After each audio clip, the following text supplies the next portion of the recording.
दो रिएक्शन होती है और बुक के अंदर सिर्फ एक ही दे रखी है। आयरन सल्फेट से आपको एक बंदे को याद रखना है जिसका नाम है आरएन शर्मा। जंगलों में क्या देखा उसने? घास देखा। लेड नाइट्रेट, लेड नाइट्रेट से आपको याद क्या रखना है? लाडला। और हमारे मुंह से साउंड कैसा आएगा?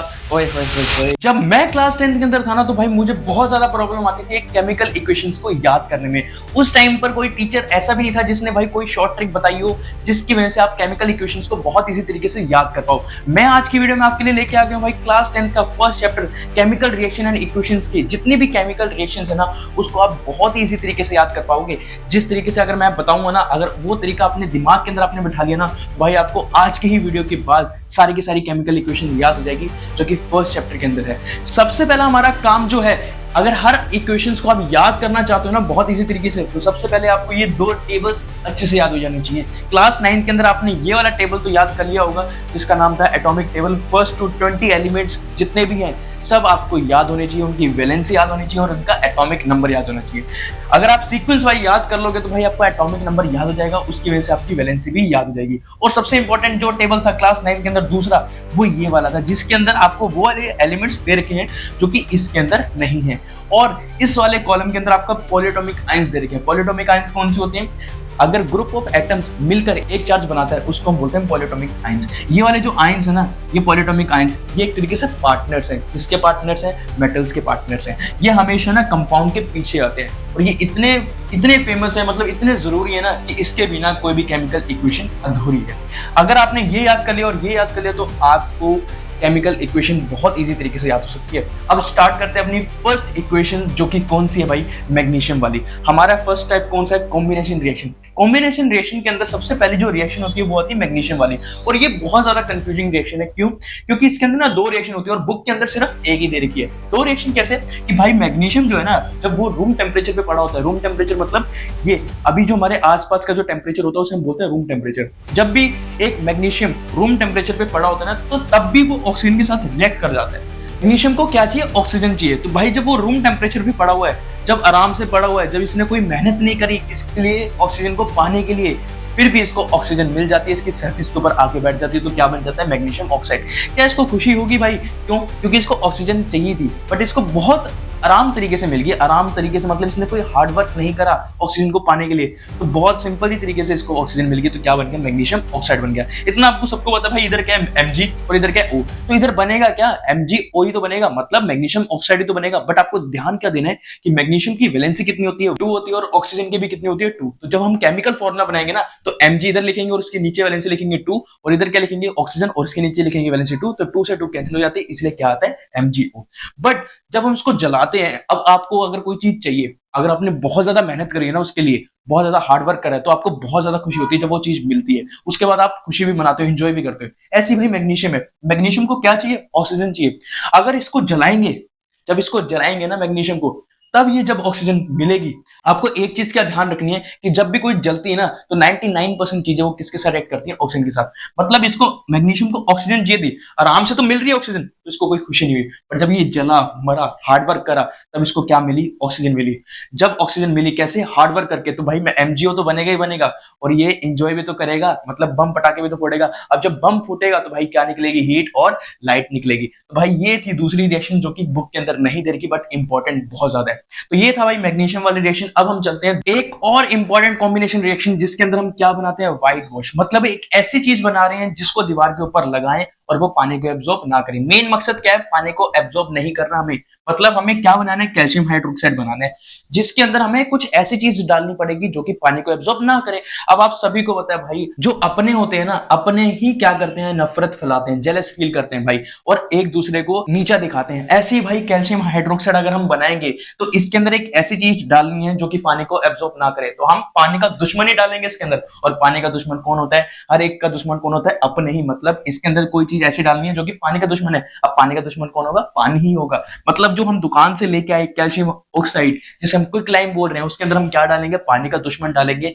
जिसको हम क्या बोलते हैं? पानी ही बोलते हैं। देन हमारा क्या बन जाएगा भाई? Calcium hydroxide. अब जब अपने अपने मिलेंगे तो क्या निकलेगी? वहां पर हीट निकलेगी। तो हमारा क्या तैयार हो गया भाई? घोल तैयार हो गया जिसका नाम है कैल्शियम हाइड्रोक्साइड। इसको अब दीवार के ऊपर लगा देंगे। दीवार के ऊपर लगाने के बाद हमारा मेन मकसद क्या था भाई? दीवार के ऊपर लगानी है और पानी को एब्जॉर्ब ना करे। भाई इसको तगड़ा भी तो बनाना है, सॉलिड भी तो बनाना है। तो ये दीवार के ऊपर जब लगेगी ना तो ये एक और चीज के साथ रिएक्ट होगी। किसके साथ? कार्बन डाइऑक्साइड के साथ। कार्बन डाइऑक्साइड के साथ जब रिएक्ट हो जाएगी तो क्या बन जाएगा भाई, हमारा सॉलिड फॉर्म में पत्थर बन जाएगा, जिसको हम बोलते हैं कैल्शियम कार्बोनेट, और वहां पर थोड़ा सा पानी भी निकलेगा जो कि इवेपोरेट हो जाएगा। तो मेन मकसद क्या था भाई हमारा, कैल्शियम कार्बोनेट बनाने का, जो कि सॉलिड फॉर्म में होते हैं। उसके बाद आती है भाई हमारी नेक्स्ट टाइप, जिसका नाम है डिकम्पोजिशन रिएक्शन। अब डिकम्पोजिशन रिएक्शंस में आपको ध्यान क्या रखना है, सबसे पहली चीज आपको ये ध्यान रखना है भाई, डिकम्पोजिशन का मतलब क्या होता है, ब्रेक। और जब भी कोई चीज टूटती है ना, तो आपको ध्यान रखना है वहां पर क्या फॉर्म होगी, गैस फॉर्म होगी। ये चीज आप दिमाग में बिठा लो। कोई भी चीज अगर कोई टूट रही है डिकम्पोजिशन के अंदर, क्या होगा भाई, कंपाउंड टूटेगा। तो जब कंपाउंड टूटेगा ना, तो हमेशा क्या बनेगी, गैस तो बनेगी ही बनेगी।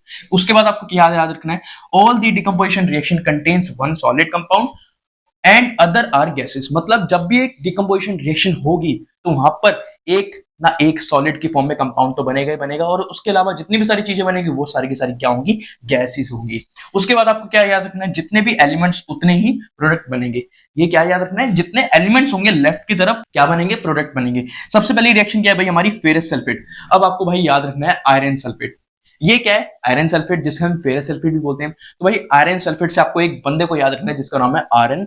शर्मा। आर.एन. शर्मा को ना ग्रीनरी बहुत पसंद है। क्या पसंद है, ग्रीनरी। भाई ये देखो, तो वो कहां गया भाई, जंगलों में गया। जंगलों में क्या देखा उसने, घास देखा। अब इस ग्रीन ग्रीन घास को उसने क्या बोल दिया, आयरन सल्फेट बोल दिया। क्या बोल दिया, आयरन सल्फेट बोल दिया। उसने क्या करा भाई, इस घास को जला दिया। क्या कर दिया, जला दिया। ये जो घास है ये क्या भाई, आयरन सल्फेट मतलब फेरस सल्फेट। जब इसको जला दिया, हीट दिया, तो भाई ये सारी की सारी गायब हो जाएगी और हमें क्या देखेगी, मिट्टी दिखेगी। मतलब जब इसको जलाया तो ये बना, ये क्या है, फेरिक ऑक्साइड। ये कौन से कलर का होगा, रेड कलर का होगा। क्यों, क्योंकि जब हमने घास सारी की सारी जला दी, ग्रीन वाला पार्ट सारा का सारा जला दिया, तो हमें कौन सा पार्ट दिखाई दे रहा है, रेड वाला पार्ट। इसका मतलब इसका कलर कौन सा होगा, रेड कलर होगा। और वहां पर दो गैसेस भी निकलेगी जिसका नाम है सल्फर डाइऑक्साइड और सल्फर ट्राइऑक्साइड। और किस तरीके से याद कर सकते हो, देखो मैंने क्या बताया आपको भाई, लेफ्ट साइड जितने एलिमेंट्स होंगे, कितने एलिमेंट्स हैं, आयरन है, उसके बाद सल्फर है और ऑक्सीजन है। तो इतने कितने कंपाउंड बनेंगे, यहाँ पर 3 कंपाउंड बनेंगे। सबसे पहले आप क्या करो, आयरन को ऑक्सीजन के साथ ले जाओ तो क्या बन जाएगा, आयरन ऑक्साइड। उसके बाद सल्फर को ऑक्सीजन के साथ लेके तो क्या बन जाएगा, सल्फर डाइऑक्साइड। एक बार और ले जाओ तो क्या बन जाएगा, सल्फर ट्राइऑक्साइड बन जाएगा। उसके बाद आती है भाई हमारी नेक्स्ट डिकम्पोजिशन रिएक्शन, जिसका नाम है लेड नाइट्रेट वाला। भाई ये भी बहुत सिंपल है याद करने के लिए। कैसे, लेड नाइट्रेट। लेड नाइट्रेट से आपको याद क्या रखना है, लाडला। लाडला मतलब एक छोटा सा बच्चा जो कि सबके घर में आता ही आता है कभी ना कभी, और इसको हम क्या बोलते हैं, लाडला बोलते हैं भाई, क्योंकि छोटा बच्चा लाडला ही होता है। अब अगर इसको हम बाहर लेके चलेंगे गर्मी के मौसम में, अभी हमारा कौन सा मौसम है, गर्मी का मौसम। अगर हम इसको गर्मी के मौसम में बाहर ले जाएंगे तो इसको क्या लग जाएगी भाई, गर्मी लग जाएगी। और जब इसका गर्मी लगेगी तो इसका पेट खराब होगा, और जब इसका पेट खराब होगा तो क्या रिलीज होगी नीचे से, सबको पता है आपको। और इसका कलर कौन सा है, येलो कलर है। इसका मतलब जो लेड नाइट्रेट है वो क्या, हमारा लाडला। जब इसको हीट देंगे तो हमारा येलो कलर का मटेरियल बनेगा जिसका नाम है लेड ऑक्साइड बनेगा। और वहां से भाई धुआं भी तो निकलेगा, गैस भी तो निकलेगी, जो कि बहुत गंदी होगी, जिसका नाम है नाइट्रोजन डाइऑक्साइड, जिसका कलर कैसा होता है, ब्राउन कलर होता है। और हमारे मुंह से साउंड कैसा आएगा, ओए होए होए होए, मतलब ऑक्सीजन भी निकलेगी।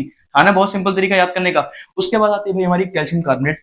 अब आपको ना यहाँ पर क्या ध्यान देना है, कैल्शियम कार्बोनेट वाले केस के अंदर ना जितने एलिमेंट्स हैं उतने प्रोडक्ट नहीं बनेगी। इस वाले में तो लागू हो रहा है, क्योंकि यहाँ पर कितने एलिमेंट्स हैं, लेड 1, नाइट्रोजन 2, ऑक्सीजन 3। तो यहाँ पर कितने प्रोडक्ट बन रहे हैं, 3 ही प्रोडक्ट बन रहे हैं। बट इस डिकम्पोजिशन रिएक्शन में ऐसा नहीं होगा। क्यों नहीं होगा, क्योंकि यहाँ पर कैल्शियम भी है, कार्बन भी और ऑक्सीजन भी। तो कितने एलिमेंट्स हैं, 3। बट यहाँ पर 3 चीजें नहीं बन रही। तो आपको ध्यान रखना है, कैल्शियम आ गया, कैल्शियम की बात कर रहा है सी और ओ। अब देखो सी जो है वो कैल्शियम के अंदर भी तो आ गया, इसका मतलब सी को हमें गिनना नहीं है। गिनना किसको है, कैल्शियम और ऑक्सीजन को। तो कितने एलिमेंट्स हो गए, 2। एक तरीके से देखा जाए तो यहाँ पर कितने प्रोडक्ट बनेंगे, 2। पहली बात, कैल्शियम ऑक्सीजन के साथ चला जाएगा तो क्या बन जाएगा, कैल्शियम ऑक्साइड। देन कार्बन भी तो ऑक्सीजन के साथ जाएगा भाई, सबका हक है ना ऑक्सीजन के साथ जाने का। तो कार्बन जब चला गया तो क्या बन जाएगा, कार्बन डाइऑक्साइड बन जाएगा। उसके बाद हमारी नेक्स्ट जो आती है वो आती है भाई डिकम्पोजिशन रिएक्शन, कौन सी, फोटोलाइसिस। मतलब सनलाइट की मदद से अब हम तोड़ेंगे। सबसे पहला कंपाउंड है सिल्वर क्लोराइड। सिल्वर क्लोराइड कौन से कलर का होता है भाई, येलो कलर का होता है। जब इसको सनलाइट की प्रेजेंस में रखेंगे तो हमारा क्या बनेगा, ग्रे कलर का एक प्रोडक्ट बनेगा जिसका नाम है सिल्वर। उसके बाद यहाँ पर हमारी गैस भी निकलेगी। मैंने स्टार्टिंग में बता दिया था भाई, डिकम्पोजिशन रिएक्शन जब भी होती है तो गैस तो हमेशा निकलेगी निकलेगी। एक सॉलिड फॉर्म में बनेगा, उसके बाद अगली जो बनेगी वो गैस ही बनेगी।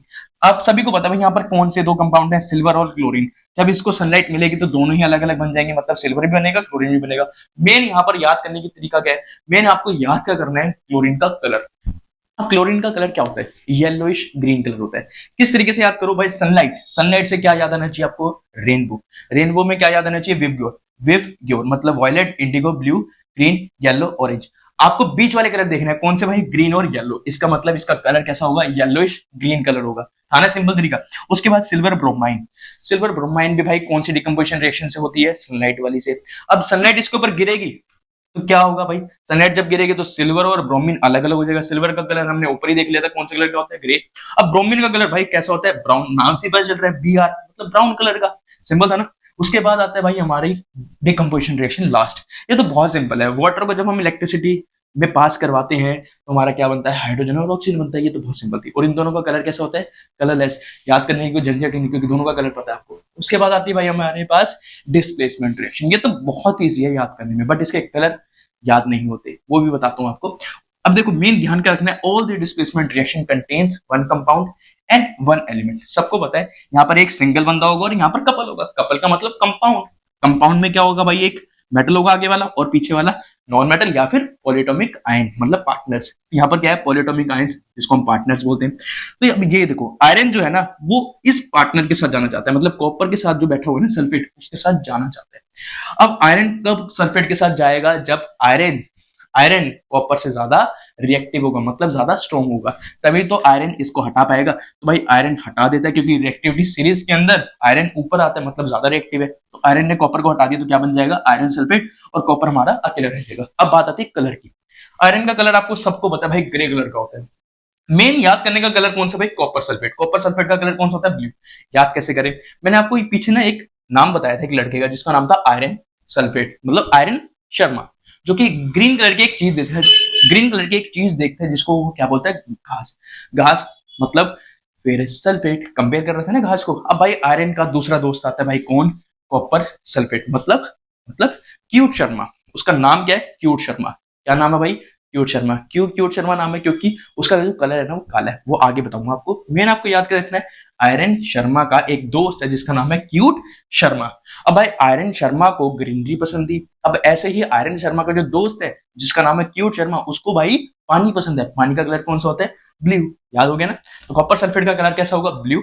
अब जैसे ये दो मिलेंगे तो कैसा कलर हो जाएगा सोल्यूशन का, ग्रीन कलर हो जाएगा। कैसा कलर हो जाएगा, ग्रीन कलर। फेरस सल्फेट भाई ये कौन है, आर्यन शर्मा का फेवरेट चीज ग्रीन घास, तो उसका कलर कैसा था, ग्रीन। तो याद हो गया ना ग्रीन कलर। उसका तो कॉपर बचा रह जाता है जो कि आयरन के ऊपर डिपॉजिट हो जाती है, जिसका कलर कैसा है, रेडिश ब्राउन।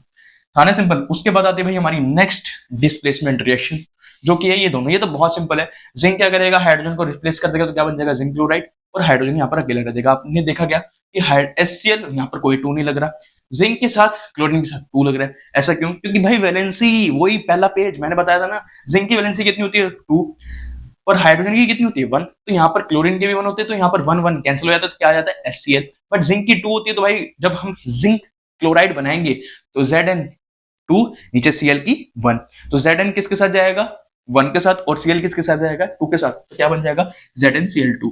यहाँ पर किसी का भी कलर याद करने की जरूरत नहीं है, कोई है ही नहीं। उसके बाद आता है जिंक किसके साथ जाएगा भाई, जिंक किसके साथ रिएक्ट कर रहा है, सल्फ्यूरिक एसिड के साथ रिएक्ट कर रहा है, वही सेम। जिंक हाइड्रोजन को हटा देगा, क्या बन जाएगा, जिंक सल्फेट, और हाइड्रोजन गैस निकल जाएगी जिनका कोई भी कलर नहीं होता। उसके बाद आता है भाई लेड प्लस कॉपर क्लोराइड और PbCl2। ये भी बहुत ज्यादा इंपॉर्टेंट है। कलर कैसे याद करें भाई, कॉपर क्लोराइड। कॉपर क्लोराइड अगर लेड के साथ रिएक्ट कर रहा है तो आपको एक वर्ड याद रखना है, BC। वो वाला BC नहीं, ये नॉर्मल BC है। क्या याद रखना है, लेड अगर कॉपर क्लोराइड के साथ रिएक्ट कर रहा है तो आपको पता है ये बन जाएगा, अब सब बना लोगे। बट कलर कैसे याद रखना है, लेड का कलर याद करने की जरूरत नहीं है।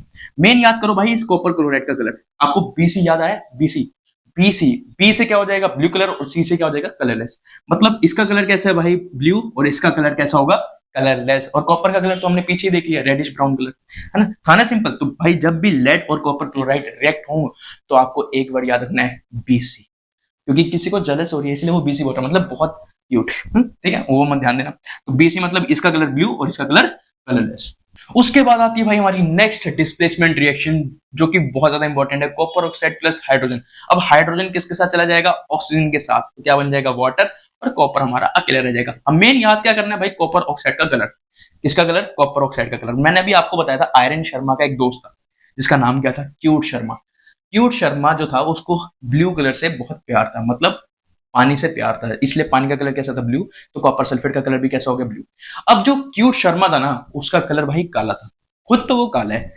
क्यूट शर्मा मतलब क्यूट शर्मा। अब क्यूट शर्मा को ना वो प्यार से क्या बुलाता था, क्यूट ओए, क्यूट ओए, क्यूट ओए। क्यूट ओए का मतलब क्या हो गया भाई, क्यूट ओए का मतलब क्या हो गया, जब मैं लिखूंगा क्यूट ओए तो कैसे लिखूंगा, क्यूट और OA, मतलब Cu और OA, जिसको हम क्या मिला देंगे, कॉपर ऑक्साइड। तो आपको याद रखना है, जो आर्यन शर्मा का दोस्त था क्यूट OA, उसका कलर कैसा था, काला था वो। इसका मतलब कॉपर ऑक्साइड का कलर कैसा भाई, काला। और हाइड्रोजन का कोई कलर नहीं होता, वाटर का तुम्हें कलर पता ही है, कलरलेस होता है। उसके बाद आती है भाई हमारी कौन सी रिएक्शंस, डबल डिस्प्लेसमेंट रिएक्शन। इसके अंदर तो भाई दोनों पार्टनर्स हैं और अपने अपने पार्टनर्स को क्या कर रहे हैं, एक्सचेंज कर रहे हैं। ध्यान क्या देना है, change the partner that come in second place. जो सेकंड प्लेस पे आ रहे हैं ना, उन्हें चेंज कर दो। सेकंड प्लेस पे कौन आ रहा है, सल्फेट आ रहा है, इधर कौन सा आ रहा है, क्लोरीन। तो क्लोरीन को इधर भेज दो सोडियम के साथ, और सल्फेट को इधर भेज दो, ये बन जाएगा हमारा। अब याद क्या करना है, कलर। अब देखो, जब भी डबल डिस्प्लेसमेंट रिएक्शन होती है, मतलब दो कंपाउंड्स आपस में क्या एक्सचेंज करते हैं, आयंस एक्सचेंज करते हैं, तो वहां पर एक प्रेसिपिटेट तो बनता ही बनता है। अब यहाँ पर प्रेसिपिटेट कौन सा बनेगा, सिंपल है भाई, सोडियम क्लोराइड। और ये बना सोडियम क्लोराइड मतलब नमक।